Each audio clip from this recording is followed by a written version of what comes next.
Hello friend, welcome to my YouTube channel science study centre. तो जैसा कि हम आप लोगों से पहले ही शेयर किए थे कि हम इस बार बहुत ही नए अंदाज में आप लोगों के सामने सामने आ चुके हैं। तो इस नए अंदाज में हमने आपको बताया था कि काफी सारे चीज जो है आपको रेगुलर वे में आएगी, है ना। तो मैंने तो एक पार्ट स्टार्ट कर दिया है क्लास 12 का, है ना। क्लास 12 का 12th मैथमेटिक्स इन हिंदी मीडियम, है ना। क्योंकि हिंदी मीडियम वाले ने मुझे बोला था तो मैं इसलिए हिंदी मीडियम वालों को बना रहा हूँ। अगर आप इंग्लिश वाले भी बोलेंगे तो मैं जल्दी इंग्लिश में भी क्या हो जाऊंगा, चालू हो जाऊंगा। लेकिन इसके साथ ही मैं एक और नए सिलेबस को मैं लिखाने जा रहा हूँ, जो कि अभी आप लोग देख के आप लोगों को बहुत ही खुशी होगी, है ना। अभी मैं लिखाने जा रहा हूँ बीएससी मैथ ऑनर्स, बीएससी, है ना। That means bachelor of science, है ना। BSc math honours. देखो, बहुत सारे बच्चों का मैथ ऑनर्स में काफी प्रॉब्लम होते हैं ना। Math honours part 2 syllabus.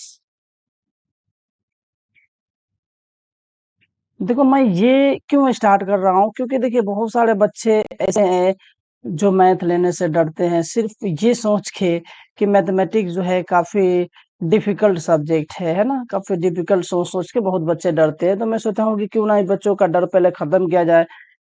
ऐसे भी हायर के जो मैथमेटिक्स चैनल है यूट्यूब पे बहुत ही कम मिलने को आपको देखेंगे, है ना। मैं ये नहीं कहता कि मिलेंगे नहीं, लेकिन काफी कम चैनल मिलेंगे। हो सकता है कि हमारे चैनल से आप लोगों को काफी बेनिफिट हो जाए ना। तो हम बात करने वाले हैं बीएससी मैथ ऑनर्स पार्ट 2 के सिलेबस के, ठीक है। इसमें सबसे पहले हम लोग बताएंगे कंप्लीट डिटेल, है ना। Complete detail. कंप्लीट डिटेल में सबसे पहले आता है कि हमारा जो बीएससी टीडीसी, जो मतलब इसे टीडीसी भी बोलते हैं हम लोग, टीडीसी पार्ट 2, है ना। और ये मैं खास करके देखो बात कर रहा हूँ आपके बिहार यूनिवर्सिटी के बारे में, है ना। डॉक्टर भीमराव अंबेडकर, है ना।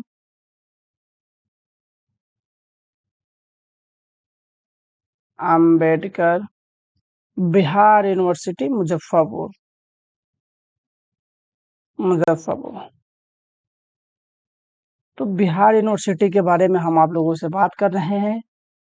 तो अभी देखेंगे आप लोग, एक सेकेंड में थोड़ा सा कलर चेंज कर लेता हूँ, क्योंकि कलर का ही ऑप्शन इतना है ना। देखो, सबसे पहले तो हमें 5 सब्जेक्ट का एग्जाम देना होता है। जिसमें 5 सब्जेक्ट में सबसे पहले अगर मैं बात करूँ तो वह केमिस्ट्री या फिजिक्स, जिसका नाम लेना हो ले सकते हो। फिजिक्स होता है ना, फिजिक्स। कितना इसे हम लोग देखो, जिसका भी मैथमेटिक्स ऑनर्स होगा, ये जो होगा ना उसका सब्सिडरी कहलाता है ना। सब्सिडरी क्या होता है? सब्सिडरी का मतलब होता है कि आपको कम से कम इसमें जो है 30 मार्क्स लाना जरूरी है ना। ये 100 मार्क्स का होता है, ठीक है। इसी क्रम में आ जाते हैं दूसरा, जिसका नाम है केमिस्ट्री। और केमिस्ट्री भी एज अ सब्सिडरी ही हम लोग यूज करेंगे इन मैथमेटिक वालों के लिए ना। उसी तरह से जिस तरह से अगर मान लो कि फिजिक्स और केमिस्ट्री वालों को, फिजिक्स ऑनर्स अगर कोई हो तो उसको केमिस्ट्री और मैथमेटिक्स सब्सिडी होगा। एग्जाम देने कंपल्सरी है ना। ये भी 100 मार्क्स होंगे। उसके बाद हिंदी या इंग्लिश आ जाइए, हिंदी या इंग्लिश, ये भी 100 मार्क्स होंगे। हिंदी या इंग्लिश, हिंदी या इंग्लिश, ये भी कितने मार्क्स के होंगे? ये भी 100 मार्क्स होंगे। और तीनों में पास करना कंपल्सरी है ना। चलिए, इसके बाद जो हम लोगों का टॉपिक आता है, इस टॉपिक का नाम है मैथमेटिक्स, जिसे हम लोग ऑनर्स पेपर बोलते हैं। और यहाँ पे मैं अगर बात करूँ तो उसको पेपर 3 और पेपर 4 बोलते हैं ना। मैथ ऐसे में ऐसे डिनोट करते हैं, मैथमेटिक्स। किस नाम से जानते हैं उसे, या किस नाम से बुलाते हैं? तो पेपर 3 एंड मैथमेटिक्स पेपर 4, ये हमारा ऑनर्स पेपर है ना। जब भी आप टीडीएस का एग्जाम देंगे, है ना, तो आपको ऑनर्स पेपर जो भी होगा वह पार्ट 1 और पार्ट 2 में 2-2 मार्क्स का होगा, है ना। जिससे पेपर 3 और पेपर, ये 100 मार्क्स, ये भी 100 मार्क्स, ठीक है। समझ में आया? टोटल जो है 3 इयर्स कोर्सेज होता है, 3 ईयर डिग्री कोर्सेज को बोलते हैं, और ऑनर्स पेपर जो होता है 800 मार्क्स का होता है, जिसमें 200 मार्क्स फर्स्ट ईयर में, सेकेंड ईयर में 200 मार्क्स एंड थर्ड ईयर में 400 मार्क्स, है ना, 400। वैसे टोटल जो है 1500 का एग्जाम होता है सब्सिडरी लगा के, है ना। तो ये तो हो गया अपना मैथ के बारे में बात। अब हम लोग बात करेंगे ये कि आखिर ये जो मैथमेटिक्स है इसका सिलेबस क्या है, ठीक है। मैथमेटिक्स का सिलेबस क्या है ना, मैंने आपको बता भी दिया कि पेपर 3 और पेपर 4 दोनों मिला के कितने मार्क्स के पूछेंगे, 100 मार्क्स के पूछेंगे, ठीक है। कुछ एग्जाम के इंस्ट्रक्शन होते हैं जिसे हम लोग जनरल इंस्ट्रक्शन के नाम से जानते हैं, अगर आप चाहो तो उसे भी लिख सकते हो अगर एग्जाम पहली बार आप दे रहे हो तो, नहीं तो आपने फर्स्ट ईयर में अगर दिया होगा तो काफी चीज से आप परिचित होंगे ना। जनरल इंस्ट्रक्शन क्या होता है, देखो ये काफी लॉजिकल बात होता है और काफी इजी बात होता है जिसे बच्चे जल्दी समझ नहीं पाते, है ना। जनरल इंस्ट्रक्शन, ठीक है। जनरल इंस्ट्रक्शन करने का मतलब आप देखेंगे आपके क्वेश्चन पेपर के ऊपर भी ये लिखा होता है कि इच क्वेश्चन पेपर, है ना, each question paper is, each question paper is divided into two group. कौन से ग्रुप? इनटू ग्रुप, ग्रुप में बटे होंगे। ग्रुप में बटे होने के बाद जो है दूसरा, टोटल नंबर ऑफ क्वेश्चन 12 होंगे, आपको याद रखेंगे टोटल 12 क्वेश्चन। और याद रखेंगे ये क्वेश्चन पार्ट 1, जैसे 1 का 1, 1 का 2, फिर 2 का 1, 2 का 2 ऐसे करके लिखना होता है ना। और हमें इस 6 क्वेश्चंस के आंसर इसमें लिखने होते हैं। तो ऐसा नहीं है कि 6 क्वेश्चन जो है 12 का सब में से एक एक लिखेंगे, नहीं ऐसा नहीं होता है। अगर हम लोग एक का ए लिखते हैं तो इसका बी भी लिखना जरूरी होता है ना।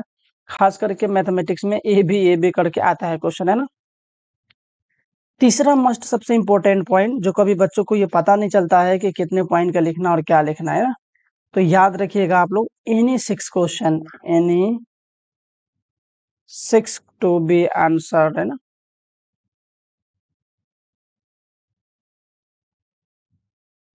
Any 6 to be answer at least, including भी लिख सकते हैं यहाँ पे, including 1 from each group, 1 from each group, यानी कि सारे ग्रुप से एक एक क्वेश्चन का लिखा होना जरूरी है। एक क्वेश्चन मतलब लिखना ही पड़ेगा आपको, है ना। चलिए अब आगे आते हैं हम लोग। हाँ आगे, ठीक है। अब आते हैं इसके सिलेबस के बारे में कि ये पेपर थर्ड का सिलेबस में क्या क्या पूछेगा हमसे ना, फिर पेपर फोर्थ के सिलेबस में क्या क्या पूछेगा हमसे, ठीक है। ये बात जो था इंस्ट्रक्शन की बात आपको समझ में आ गई होगी, और मोस्टली बच्चे जो है वो जानते भी होंगे, जो कि बच्चे क्लास, सॉरी, जो बच्चे पार्ट 1 में एग्जाम देंगे, क्योंकि हम अभी जो बात कर रहे हैं वो पार्ट 2 का बात कर रहे हैं, ठीक है। तो चलिए पेपर जो 3 है हमारा, 3 ग्रुप होते हैं ना,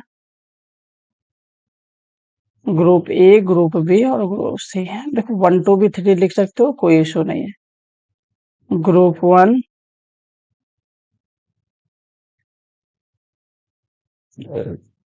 group B and group C. चलो हम इसे डब्बा बना देंगे। और सबसे इम्पोर्टेंट बात यह है कि अब ग्रुप में क्या पढ़ना है ना। तो मैं अगर फर्स्ट ग्रुप की बात तो करो, है ना, तो इसमें जो मेन टॉपिक है हमारा उसका नाम है रियल एनालिसिस।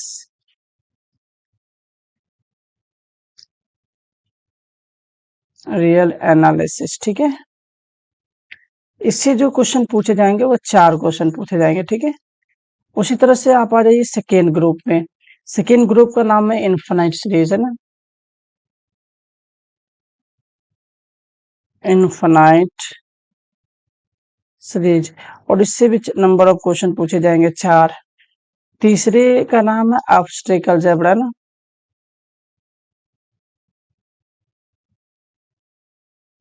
अलजेब्रा, इससे भी क्वेश्चन पूछे जाएंगे 4। टोटल कितने क्वेश्चन हो गए? 12 क्वेश्चन हो गए, और इस 12 से हमें कितने के जवाब देने हैं? 6 के जवाब देने हैं ना। इसी तरह से हम लोग आ जाते हैं पेपर 4 में, ठीक है। तो ये पेपर 3 की कहानी हो गई। फिर मैं एक दिन क्या करूंगा कि इसके अंदर है ना टॉपिक के को टॉपिक का मतलब इसके अंदर के टॉपिक का मैं अलग से वीडियो बना दूंगा आप लोगों को, अगर रिक्वायर लगेगी तब, है ना। आप लोग बताएंगे, आप लोगों को रिक्वायर लगेगी तो मैं बना दूंगा। इसी तरह से आ जाओ पेपर 4 में अब, ठीक है। पेपर 4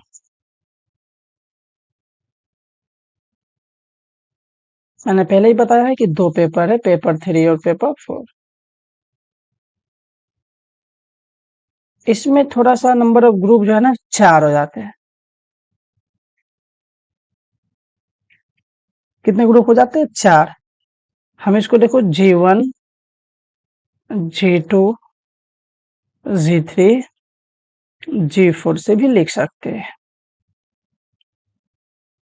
अब देखो जाहिर सी बात है कि ये 4 ग्रुप हो जाएंगे तो क्वेश्चन बटेंगे आपके। क्वेश्चन बटेंगे डेट मीन्स के 3-3 हो जाएंगे। क्यों होंगे ना। अब इसके टॉपिक की बात हो जाती है ना, इसको हम लोग वेक्टर कैलकुलस बोलेंगे। वेक्टर कैलकुलस, या इसको हम लोग वेक्टर एनालिसिस भी बोल सकते हैं। वेक्टर एनालिसिस, ठीक है।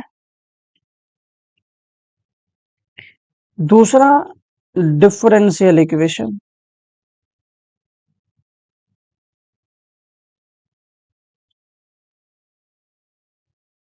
तीसरा स्टेटिस,